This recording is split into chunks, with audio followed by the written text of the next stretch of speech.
One of the reasons is genetic predestination of dogs. They belong to the canine family, i.e. to the hijackers. Any other more dangerous animals are regarded by dogs as wild animals.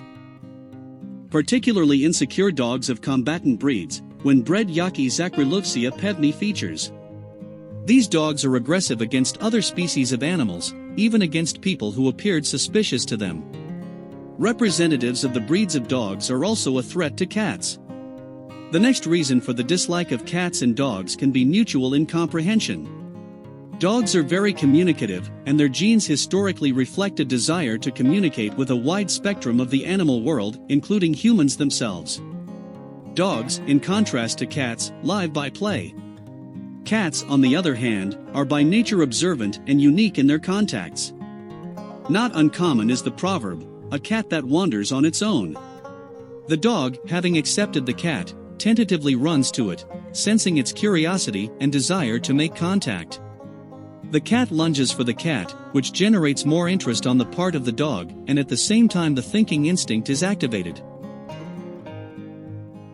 Dogs and cats cannot adequately perceive the signals of one another.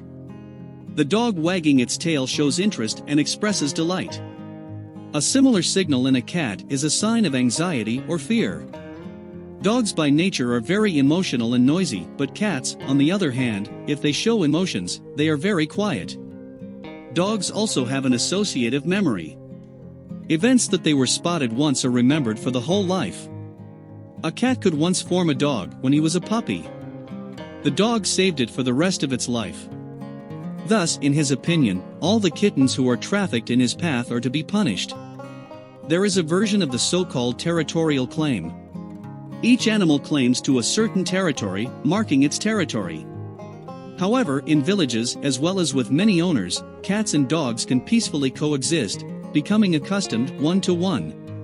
Dogs have become accustomed to living in the games and therefore perceive all of her as a Bagatovidova. In accordance with the nascent hypothesis, in the epoch of Shiable-toothed tigers, its representatives were a family of canines. Having looked at the main versions, we can say that in dogs at the genetic level there is a drive to the representatives of cats. Scientists cannot give a clear answer to the question, why dogs and cats do not love one another.